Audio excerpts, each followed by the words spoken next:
it talks about that ladder going up to heaven, Jacob's ladder. Jacob's ladder, and that the Lord came down to meet his creation, his people. Okay. It's the first time in the Bible that it talks about not us going up, but him coming down to us. And that's what the Messiah has done, is he came for his love for us, to rescue us from the penalty of sin, from our flaw, which is sin. Okay? Rosemary, before she died, she said to my son, he witnessed to her, and she said, I can't believe that I'm a sinner. Am I a sinner? I'm a sinner. We're all sinners and fall short of the glory of God. Okay? But God reached out to us. In his mercy, he reached down to us and embraced us and welcomed us if we accepted him. Beautiful story. And so that's the Messiah that he sends, that love of God, or do we reject it? Yeah. God gives us the choice. Yeah. And so, that's kind of the antithesis of Jacob's story, where he looks up upon the Lord. But the story in the New Testament is the Lord looks down upon us and comes down to rescue us. And that's the Messiah. And so, in the Old Testament, Isaiah 53 talks about the Messiah. I mean, there's many references, but that's where it talks about the Messiah coming as a sacrificial lamb. A lot of people don't understand that. You see, I gotta read that. yeah, Isaiah 53. And because particularly Israel was looking for the Messiah to rescue them from the Romans, to rescue them from their bondage. Now, he rescued them from the Egyptians, you know, in the days of Joseph and Moses. Okay. Yeah. He rescued them. But here, they were waiting for a Messiah to rescue them politically from the Roman captivity. And I gotta look at it. And the Old Testament is very clear, no, he's going to rescue us from our sin. Humanity has one common problem, and that is we're all sinners and fall short of the glory of God. Isaiah 53. Isaiah 53. But once he has rescued us, this is where the story of the Messiah is exciting, because we then get eternal life. We have eternal life. We will see him as he is.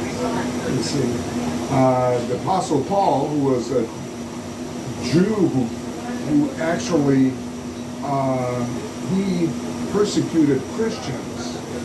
Christians died because of Paul's leadership. Okay, he finally came to a point where he was encountered by the Messiah, who blinded him temporarily. And he finally understood that this Jesus was the Messiah. His total life changed. And he is the one that tells us about the grace of God is what is operative in our lives today. It's the grace of God, not something that we have done. We all fall short of the grace of God, but God's gracious towards us and gives us the gift of eternal life. So even though we have fallen to sin, the same book that Paul wrote, the last book that he wrote, which is the book of Romans in the New Testament, Paul says, but we have new life through Christ, who gave his life for us. Whereas I should have been on that cross paying that penalty, Christ did it for us. The Messiah did it for us. And Isaiah 53 explains that. It says the first coming of Christ. I will make it a point to read it. The first coming of the Messiah was a sacrificial time where he did our penalty for us. He took the penalty upon himself. Well, allegedly, And now we wait for his second coming, which will be glorious and will suddenly bring new life to the whole earth. There's too much conflict in the world today. I don't know if you watch news, There's Peter, too much tell time. about my father. Her father, Robert Carlson, a stubborn Viking, a Scandinavian man, very wonderful person, but he was somewhat of a tough guy, and I had talked to him about God 2 or 3 times, and he said, Peter, this is great, but let's leave it there. But deep down inside, I sensed along the way that he believed. And when he was lying on his deathbed, 2 days before he passed away, which was in June, 2 months ago, a month and a half ago. I'm out in the hallway. We're in an assisted living place where he was living. And I'm talking to the nurse in the hallway, and she was a very strong Christian lady who had talked to Bob Carlson and ministered to him physically and so on. And I said, I never really got an assurance.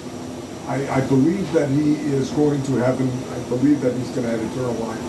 I never really had that full sense that he was listening to me or paying attention to me. So she said, we'll take care of that right now. Let's go in and talk to him. Well, I walked to one side of the bed. She stood on the other side of the bed. And she said, Bob, now he was lying there motionless, eyes closed.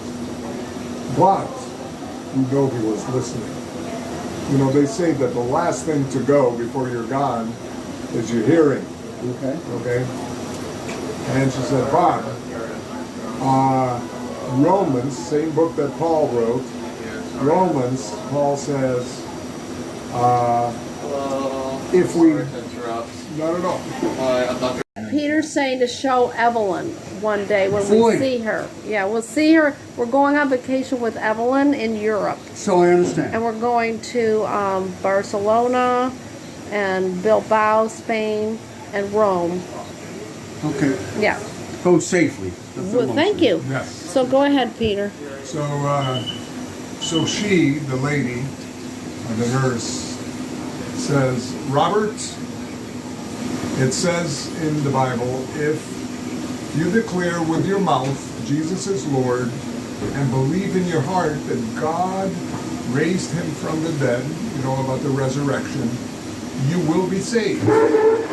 For if with your heart, for it is with your heart that you believe and are justified, and it is with your mouth that you profess your faith and are saved. And justified is you're declared not guilty. You're declared not guilty, through what God did on the cross. Do you believe that, Bob? And he did not respond. And I was listening to her, and it's a little bit hard of hearing, so I said, Stephanie was her name. Stephanie, say that one more time, a little bit louder and slower, and take his hand and say, Bob, if you believe that, squeeze my hand. So she repeated that same verse. If you profess with your mouth, if you believe in your heart that the Messiah is the Lord, that you will, and that he was raised from the Try the dead, left arm because I already tried the right. that you will be saved. Yeah, try the left. Do you believe that, Bob? And not only did he squeeze her hand, he went like this, That's wonderful. and then he passed away. That's The next day. assurance of that gave us a lot of comfort. sure. Okay? So this is what we believe for you. Okay? You're Messiah. You're Messiah. So long, both of you. God bless you.